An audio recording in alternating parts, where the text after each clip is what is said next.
Whatever tunnel you are traveling down now in your journey, that light at the end of the tunnel is not a train coming at you.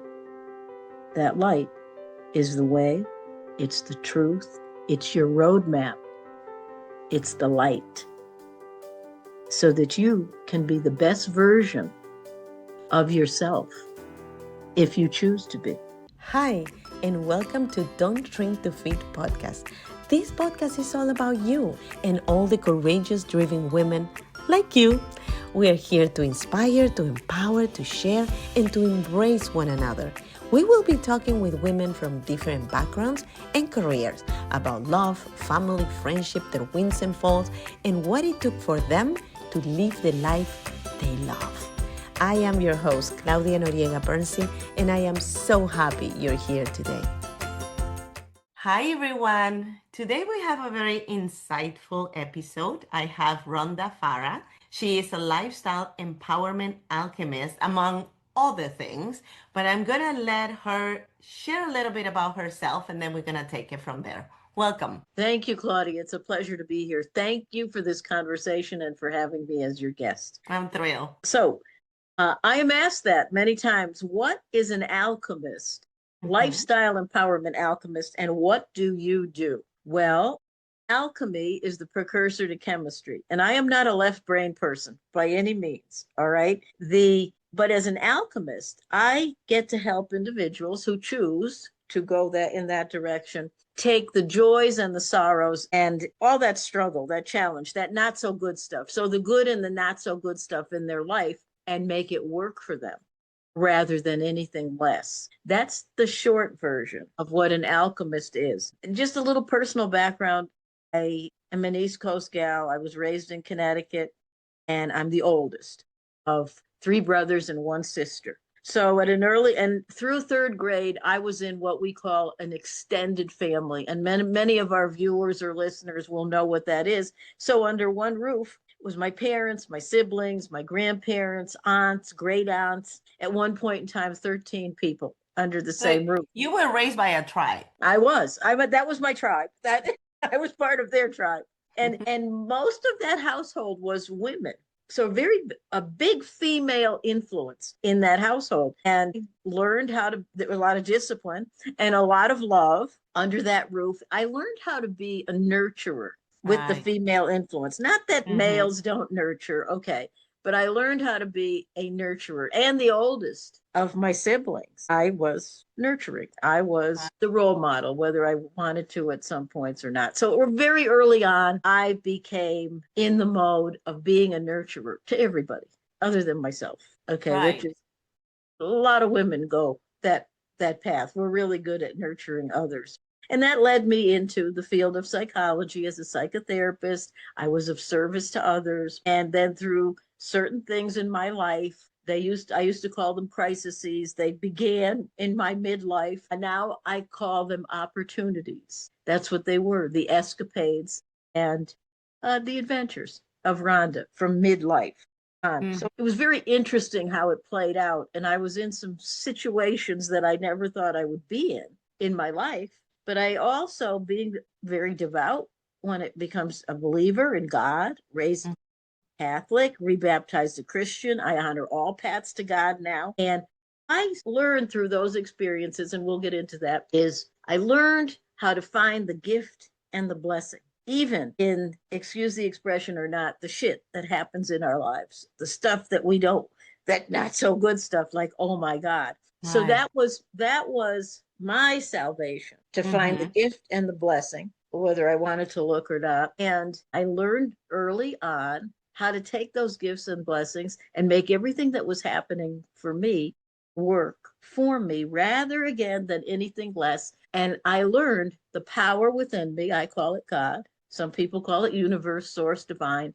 It's God for me. That power within me, that authentic power. We all have it if we choose to identify it and utilize it. I learned that, and that is the power to thrive and not just survive.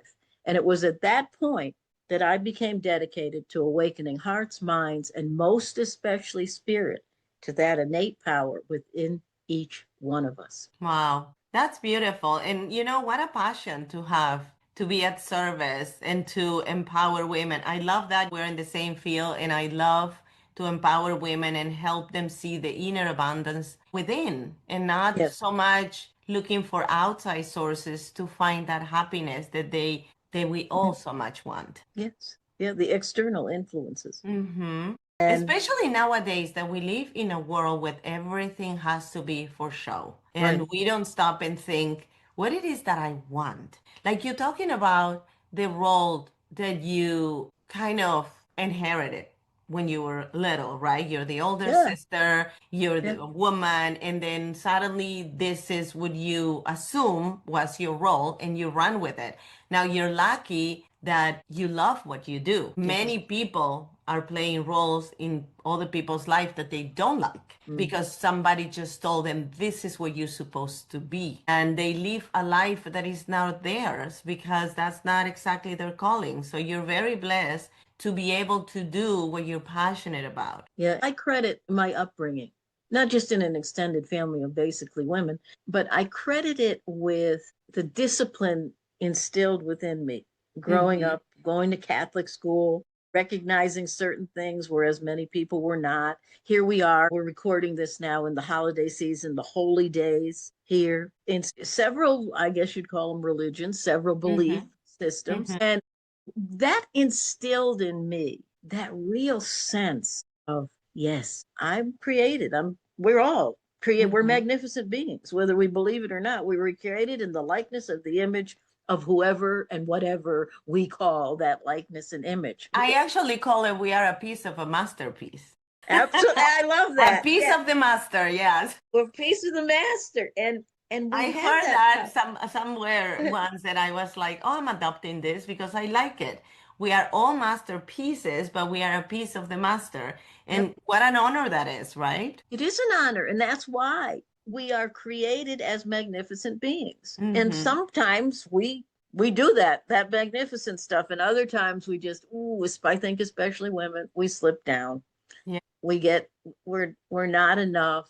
We don't value ourselves the way we would value ourselves. But that is all changing now. Women are coming into their power. And I hang with women. My tribe is 45 and over. That's it. I'm 67. And Mm-hmm. I have never felt better. And when some people say, oh my God, how did you ever survive? I said, no, I thrived because all my crap started It's 40. also, we grow up thinking that that's what we have to do, survive. And Yeah, there is another option, the option absolutely. of being present, the option of embrace what is, the option of see the possibility in every circumstance. So that is really a choice. And it's beautiful when you find somebody that is aligned with that. So then you can get empowered. Yes, yes, there's no question about it. So again, it's dealing with women is a precarious thing. Some people call us high maintenance. I'm Mm-hmm. beginning to understand what that is because we get in our own way. Right. We really do. We get in our own way and we're not in the identity. I mean, coaching has changed since 2005. I mean, coaching. I like to coach, but I rather teach group coaching and I love to speak, and I'm an author as well. So, with the changes in coaching, more women are understanding that they don't need to fit into a lesser place. I love your other podcast there, the name of it. Because this past weekend, I wrote a post about that, and I said, "Oh my God, this I hadn't noticed that before." You were talking about brighter days, and I said, "Great, this is I'm meant for this." But my point is that we shrink ourselves to fit where other people would like us to fit their version of us. And I'm gonna tell you, Claudia, for a long time, I was concerned about what others people thought of me. Very concerned. And now I care, but I don't care. I am concerned about what I think of me because that's where the make it or break it is. And I offer that to women listening and watching this now. When you look in the mirror and aiming to fix your reflection first and live your best life ever, what Mm-hmm. and who do you see when you look in the mirror? That's Mm-hmm. through the not so good stuff I've been through. 4 years ago, my brand changed to that. Fix your reflection first. It was speaking to me. Rhonda, fix your reflection first. and live your best life ever wherever you happen to be at that period of time. And that was no accident. And I don't believe in accidents, happenstance, or coincidence at all. So Right. I am like growing up the role model for my siblings. I become the poster child of taking the not so good stuff in one's life, the sorrow, the struggle, the challenge, the adversity, and making it work for me. Not Mm. because I'm a Pollyanna, believe me, I'm not. But I learned early on through my adventures that you can either become a victimhood, and martyrdom have never been very attractive on me. That No. went by the wayside. That was no. And to say, hey, listen, some people will say, and I used to say it too, well, what if that fear comes in? What if this happens? I don't Mhm. say that. I say, even if this happens, this is where I'm going now. And it is really important when we're on the subject of fear. I only believe in two emotions, fear and love. That's it. That's it for me. Fear and love. And it's the emotions begins here in the heart space, produces a thought, and that produces our external world. So if you ever want to know what you're thinking, just take a look around and you will realize that. I think, especially as women, we realize that once let's get to the nitty gritty, the basics. Are you in fear or are you in love? Because if you're in fear, you're going to produce different thoughts. Now, some of them Right. may materialize or not, but you will produce different thoughts. And it's easier on the heart to be in love for me, anyway. I have a little frame in my studio that has the word fear, and Mm-hmm. each letter means something. So it's face, everything, and rise. Oh, And I learned many years ago that being afraid and anxious and being excited about something feels the same in the body. So yeah. why not shift that emotion, right? When you Yes. have the fear, shift it to being excited about it and go for it Yeah. and rise. And rise. I love that. I would love to use that Sure. in some instance because I've never heard that. I've heard of fear. You probably have too. Fear, fear, fear. False evidence appearing real. Right. No, I didn't like that one. No, no, this is better. And one of my colleagues, if I may be so bold, they coined, and it was a woman too, they coined fear as meaning F everything and run. Like No, that, there is okay? no running. There There is is no no running. running. I mean, yes, you have that option, but what are you going to get out of it? Life is putting you through something, even if it scares you. There Yes. is a lesson there for you. And until you don't face that, that's what I say, face everything and rise. Yes. Until you don't face that, you're not going to get that lesson. No. And that is going to happen to you many Mhm. times until you realize that is happening for you. So It'll come that's the back. choice that we have Yes. every day for every circumstance that we face. Yes. It comes back. That's Mm-hmm. it. It'll Yeah. have maybe a different season, different name, a different clothing, but it's coming back until you get it. It's And even with people, Rhonda. I Mhm. mean, I don't know if you notice, but the characters in our lives Mhm. repeat. I was talking about this with my daughter the other day, one of my daughters, because she was saying to me, do you remember so and so when I had that job in whatever, like 5, 6 years ago? There is somebody like that in this job that I have now. And I go, you will always have those characters. And if they repeat, it's because they're there to teach you something. So instead of Yes. reject them, instead of push them away, instead of link your memory or your negative memory of that situation, of that relationship with that other person to this one and assume that it's the same, pay attention and get curious. Why is this character again in my life? What is this Right. character trying to teach me today? And embrace that because everything is part of your growth. If you reject it, if you push it away, if you shut it off, you're not going to get anything. And on top No. of that, you're going to get aggravated because why is this person again in my life? With different Right. name, with different size, with different color, with different whatever, but it's the same person in a different body. That's right. And you make an important point there, and many an audience will look at me and go up one side and down the other at me when I say, "Oh no, we call everything forward. Hmm? We do, whether you think so or not. I call everything forward, even the Yeah. not so good stuff. We call everything forward so that we can learn those lessons you're mentioning. We need it. The subconscious mind, she's wonderful. The Right. subconscious mind, she knows She Mm-hmm. knows what we need. The conscious mind is in oblivion most of the time. Not that important stuff, but 95% Yeah. of what we need to know, what we need to be, what we need to do. The subconscious, she takes care of that. So we call it forward.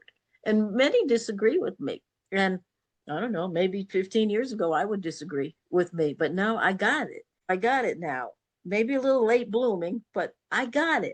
As long as you got it. I teach manifestation in my retreats, Uh, and I always tell my clients, you don't get what you want, you get what you are. And you're going to be a magnet to everything that you are, even if you don't want to accept it, even if you don't want to acknowledge it. Why you keep going out with the same loser? Okay, yeah. because you're calling that loser to you. That you becoming a magnet of that person because you are being that person that needs that loser. So if you Yes. don't want it, then you need to work on yourself, raise your vibration, be in a different frequency, so then you can start attracting a different kind of man.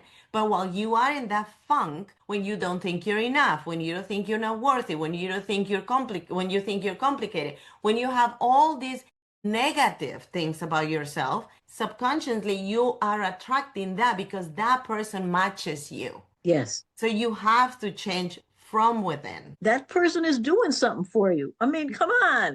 It's You know, highlighting the parts of you that needs a little bit of healing. exactly. Or you're taking in that person.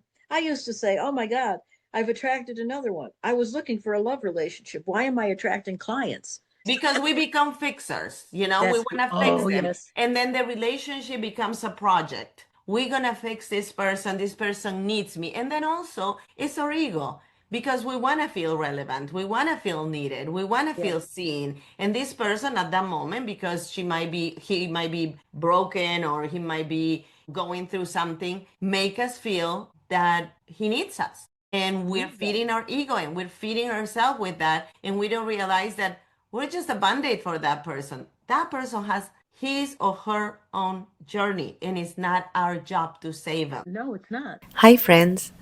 I have a small favor to ask, and I'm so sorry for the interruption, but this is really, really important to me. As many of you know, Brighter Days was truly a labor of love. I wrote it for every woman who has ever questioned her worth, felt stuck, lost her direction, or needed a reminder of the strength that already lived within her. I am incredibly honored to share that I am a finalist for Author of the Year 2026.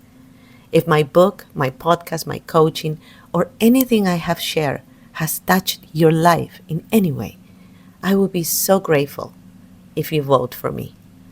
The voting link is in the description of this show. Every vote matters, and every vote helps me continue spreading this message of hope, healing, and empowerment to more women around the world. Thank you so much for being part of this journey and for believing in me. Your support means more than you know.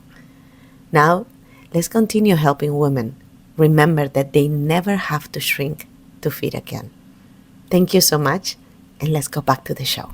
It's our job to attend to us. That's Exactly. fix your reflection. So look in the Mm-hmm. mirror and who do you see? If you're not, as you said, never mind what you want. Who are Right. you? What are you Mm-hmm. being? Many people, when I ask the question, so what do you want? Well, I don't know. Well, can you guess? Oh, they tell you, I know what I don't want. Sometimes I have to ask that. I have to say, what don't you want then? Let's begin there. But Mm-hmm. it's not a fine line. I don't find many gray areas. It's black and it's white. That's Mm-hmm. it. Let's just go from there. God, you'll save a hell of a lot of time. In some cases, you'll save another decade of your Right. life just surviving. Let's Yeah. strive. Let's Mm-hmm. strive and let's strive together. And I have found too that there's a new coaching has evolved. And now, since I've been getting in I call it the container. I've been getting in the container with my Mm-hmm. clients, with my group, with my audience. I get in that container too, and I let them know I'm in here with you. You're not alone. I'm in here Right. with you. I'm going through. This is a safe spot. Let's go Mm. through this together. Let's evolve into Right. who we really are. Let's shed that onion skin, that craziness. Oh, look this. Yeah. But you gotta get curious too. I mean, Yes. it takes a lot of responsibility and takes a lot of curiosity, and it also takes a lot of courage because not everybody is ready to face that version of ourselves. And No. yes, our higher self is out there. I just posted a video on my Instagram. I'm going to get you. I'm going to get you, because my higher self is somewhere and I'm going to find you. But Yeah. before you find it, you got to acknowledge where you are and the Yes. areas of yourself that need healing so you can be ready and open to that higher self. Absolutely. Or it's not happening. It's Right. just you'll be the proverbial mice, rat Mm-hmm. on the wheel, going round and round and round. And it's like, when are you going to get off the wheel? Right. But Because that's that's a choice, right? That's a choice that choice. we get to make every day. And it's not, believe me, I am not advocating that people go wherever they want or need to go when they're not ready. I'm Hmm. not. Be ready. You're not there. Okay. Nothing wrong with that. You're just not there. Right. But think about what it would take you to be there, to be bold and courageous, to get out of your comfort zone, which is where life begins, to get Right. out of your own way. As the Mayans say, when we fall, over 50 years, I've been an avid runner. I'm not running. I've had a couple of falls, the knees. I'm getting in my own way. And I Hmm. believe that, believe me, I'm getting in my own way. Almost 4 weeks ago, I was on the top of the world and I didn't turn the light on to go downstairs. And I didn't think I needed the last step. So I Mm. fractured my ankle. Oh So my goodness. I'm sitting here now with ice on my ankle, but I'm not like, I'm You're okay. not Because feeling sorry for yourself. Life is no, not stopping. You keep on no, going. And I that's right. think, but that is a chip that either you have it or you don't. You can learn, Yes. but if Yeah. not, either you have it or you're not. So you work with a lot of women. Yes. How, or better yet, what do you think is the biggest limiting belief that a woman that is stuck has? Yeah. I think the biggest limiting belief is what others think of her. And is she being nurturing? Is she being selfless? You know what? As a woman, selfishness is the most selfless thing we can do. We can take care of us. It's okay. I'm not I talking call it about self-preservation. self-preservation, self-respect. Do you look in the what do you look you see in the mirror? Come on. Are you kowtowing to what others think of you? What do you think of you? Mm-hmm. Okay, let's begin there. And that the limiting belief that keeps us as women stuck is just that. I was a people pleaser. That Right. got old. Really, I was a doormat too. Okay. I got old. All right. And I am still not immune to any of the not so good stuff. I'm not.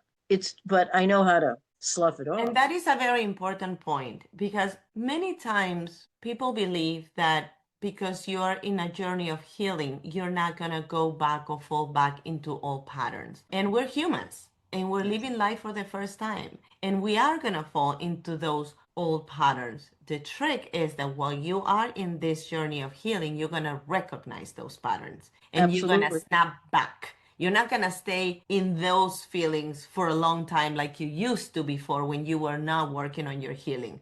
You're going to Mm-hmm. fall back and you're going to say, I'm familiar with this. I recognize this, but now I have the tools to keep on going and go Yeah. back to where I need to be. Yes. And we have those tools. We are all our own gurus. There's Mm-hmm. plenty of gurus. I've had plenty of mentors, but you know what? We are our guru from within. And once we choose to know that, not just think it or believe it, but to know it, is when life will begin to change.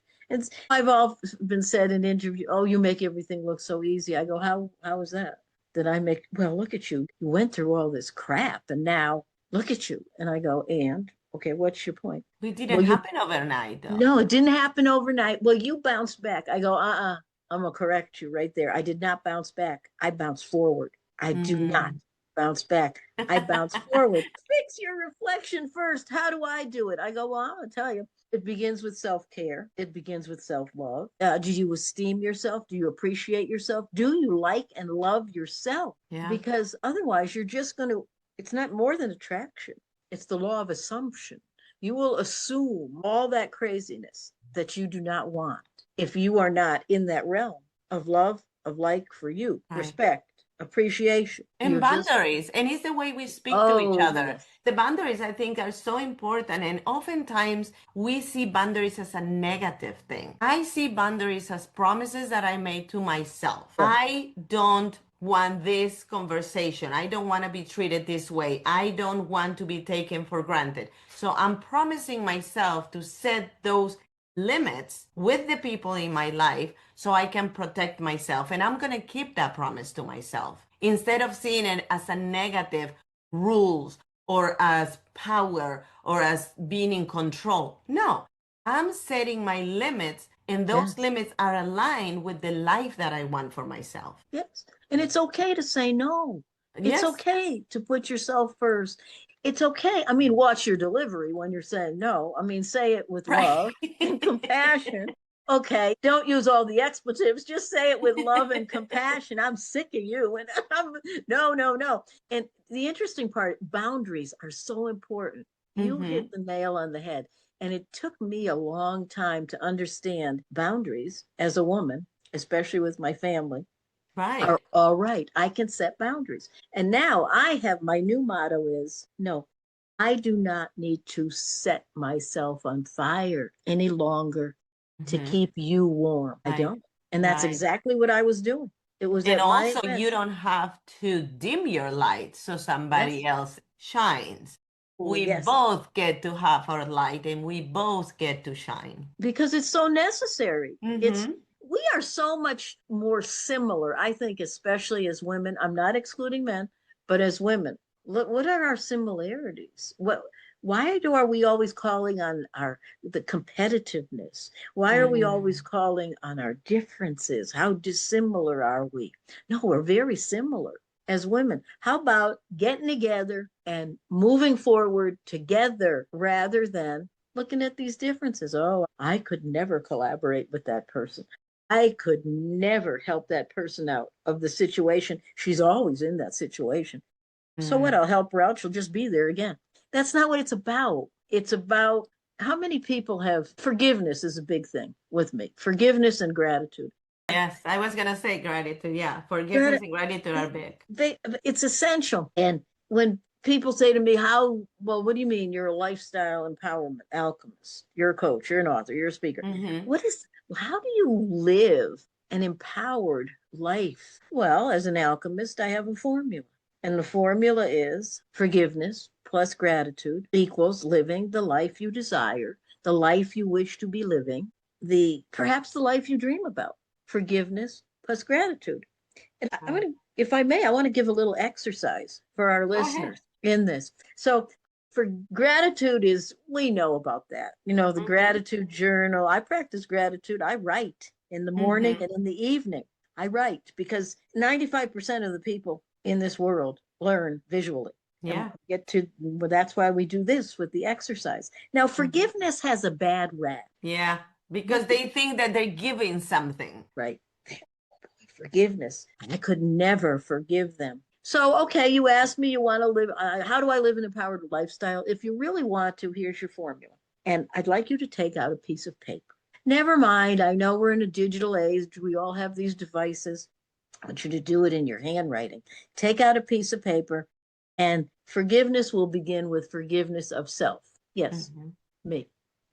Okay, so, and they'll look at me, especially an audience, and they'll be shifting in the seats and everything. And it's take out the piece of paper, and I want you to write a letter to yourself, forgiving yourself. I'm going to help you write the letter. Let's start it like this. Let's begin. I'll write it to myself. So we're going to get back to our letter, forgiving ourselves. I'm going to write it to myself as an example. Dear Rhonda, I've been meaning to write to you for some time. First of all, how are you? Rhonda, do you remember when you trusted everyone you shouldn't trust? You did your due diligence and you got left holding the bag and you went to a women's federal prison camp. Do you remember that, Rhonda? Do you remember, Rhonda, when you're healthy, was avid runner, you got breast cancer? Rhonda, all those failed relationships and marriages, I know you didn't mean that to happen. And I forgive you for all of it. That's it. You wrote the letter. You can do what you want with the letter.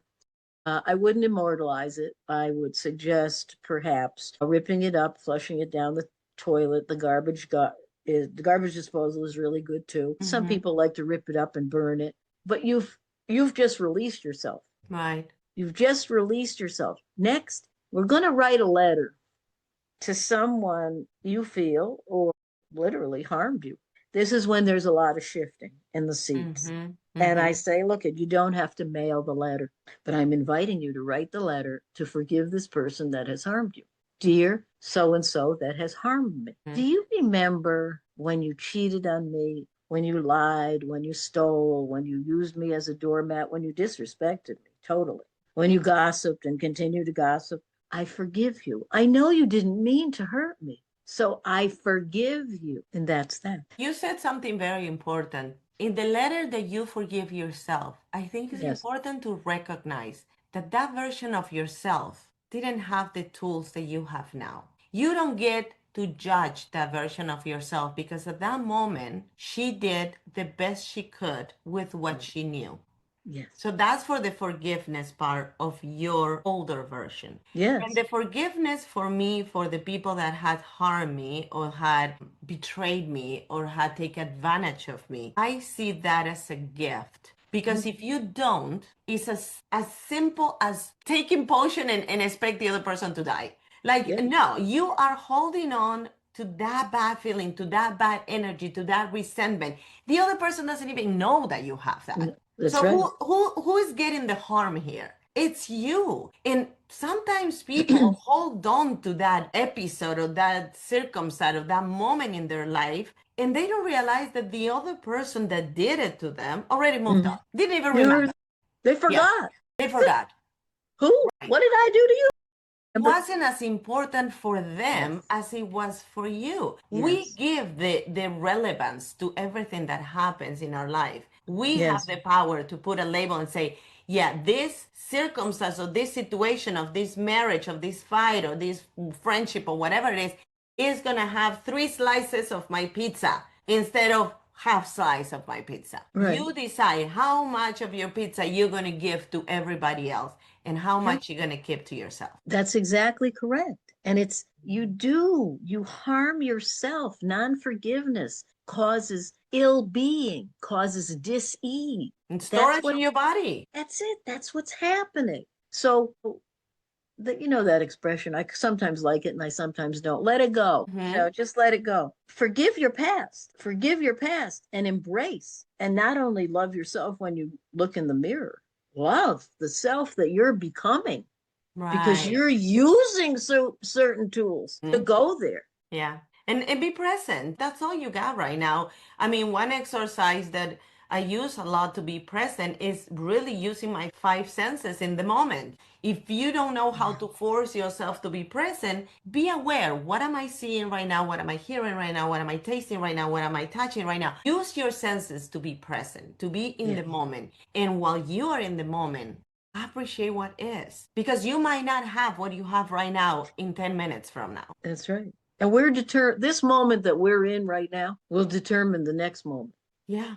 When we sign off, we've just determined a few more moments. And those moments will determine the rest of the evening, will determine tomorrow, will determine these holidays, these holy days, will determine what we are carrying into 2026. This year, 2025, is the year of endings. Oh, I'm so happy.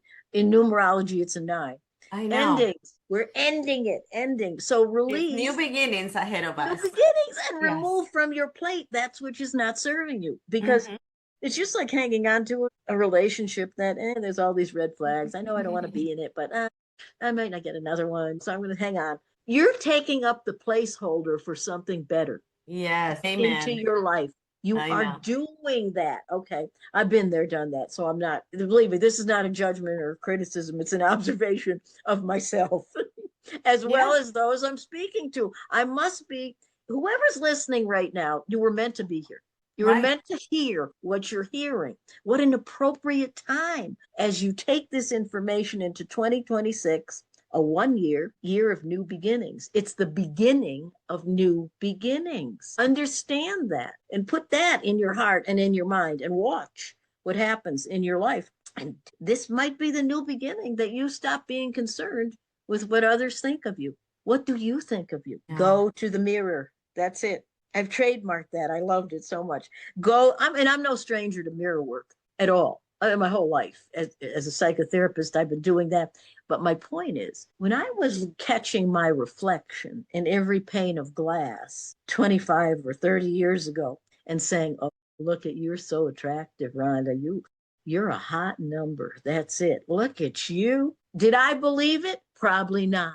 Probably not. Maybe consciously I was saying it, but that subconscious mind, I told you, she is so brilliant. She is, subconscious mind knows. You're giving the subconscious mind evidence too. Yes, absolutely. So I had events that said, no, you need to get real.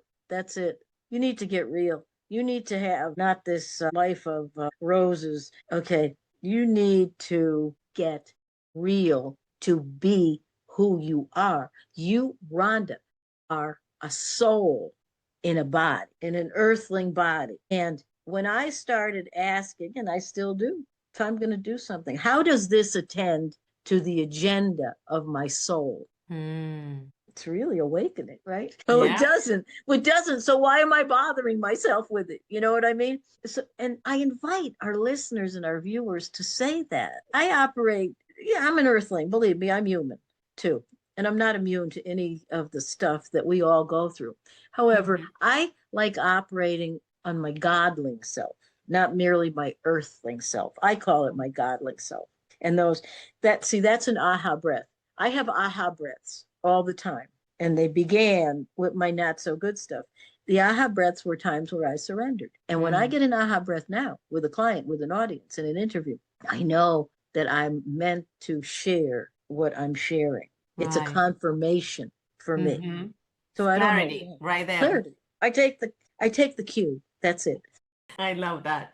Rhonda, this has been so enlightening. Where people can find you? You can find me. My website is www.helpmerondanow.com. I invite people to, with comments, whether it's to this broadcast or you have comments of me, write to me. Rhonda, RHONDA, at helpmerondanow.com. I love that. I'm going to have all your information in the description of the show. And I thank you so much, Rhonda, for being here. What a light you are. I enjoy so much talking to you. I did too. May I leave our listeners and viewers with one thing? Of course. Okay.